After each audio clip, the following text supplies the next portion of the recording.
Right folks, this is just a little bit of drone footage. Jonathan took his drone with us on Sunday when we were out green laning.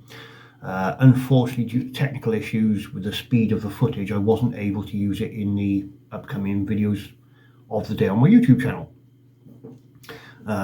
He's now sorted out the issues, sent the footage back to me, so I've knocked up just a short video. Part of it is the drone following me while I do my horrendously bad riding off-road, and the rest is a very scenic view of the whole area where this lane is, up near Rhyader.